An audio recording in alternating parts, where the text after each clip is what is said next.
Jūs esate inksto transplantacijos laukiančiųjų sąraše, todėl atsiradus donorui, jums paskambino gydytojas, nefrologas ir pakvietė atvykti į Kauno klinikas detaliam ištyrimui ir sprendimui atlikti inksto transplantaciją. Normalu, kad gali kilti daug klausimų.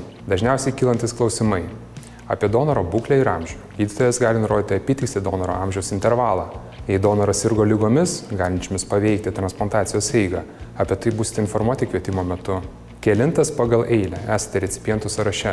Svarbu žinoti, kad vienam donoriniam inkstui kviečiam iki 3 galimų recipientų. Kada reikia atvykti? Stacionarizavimas vyks Kauno klinikų traumų ir skubios pagalbos centre. Ar galima užsisakyti pavėžėjimo paslaugą į ligoninę ir į namus? Ar prieš atvykimą galima pavalgyti? Tapus recipientų rekomenduojama namuose turėti paruoštą lagaminą ar kuprinę su higienos priemonėmis ir drabužiais, kad galėtume išvykti kuo greičiau. Vidutinis stacionarizavimo laikotarpis apie 12 parų.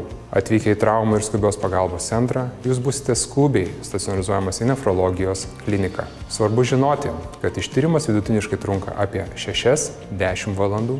Ištyrimo metu užkandžiauti ir gerti skysčių negalima. Duomenų surinkimo metu jūs turite pateikti svarbią medicininę dokumentaciją, žinoti apie savo lėtinę inkstų ligą, trukmę, pakaitinės inkstų terapijos metodą, trukmę, vartojamus vaistus, gretutines ligas. Gydytojas įvertinęs jūsų duomenis išskirs papildomą ištyrimą – kraujo, šlapimo, jei dar šlapinatės, instrumentinius tyrimus. Jeigu jūsų hemodializės diena sutampa su ištyrimu, nepergyvenkite, ji bus atlikta ištyrimo metu. Pasiruoškite visą dieną praleisti Kauno klinikose. Minimali pacientų ištyrimo trukmė – 6 valandos. Tiek trunka atlikti donoro ir recipiento kryžminės dermės reakciją. Tyrimą, parodantį, ar jūsų organizmas yra suderinamas su donoro inkstu. Jei reakcija teigiama, transplantacija negalima, nes įvyks donorinio organo atmetimo reakcija. Atlikus inksto donoro ir recipiento suderinamumo mėginius, sušaukiamas daugiadalykinis gydytojų konsiliumas. Specialistai susipažįsta su jūsų ligos istorija, atliktais tyrimais, imunologinės suderinamumo rezultatais. Įvertinus visų potencialių recipientų duomenis, į konsiliumą būsite pakviesti ir jūs.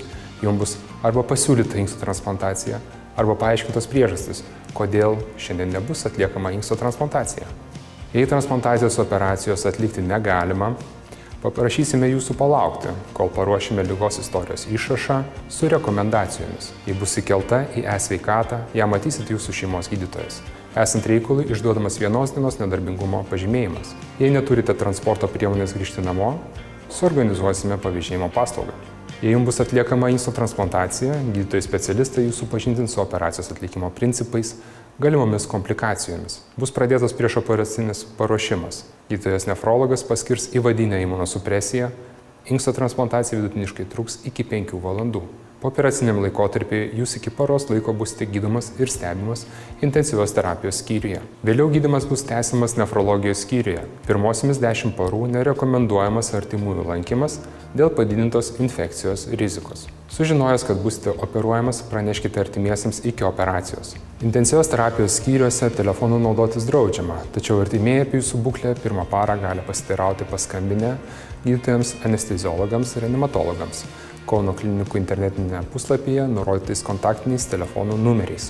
Nefrologijos skyriuje galėsite naudoti savo mobilių telefonų ir nemokamų internetinių ryšių. Mūsų tikslas – sklandus pasiruošimas inksto transplantacijai, gera jūsų savijauta bei puikiai veikiantis inkstas. Tikimės, kad bendromis jėgomis galime pasiekti puikių rezultatų.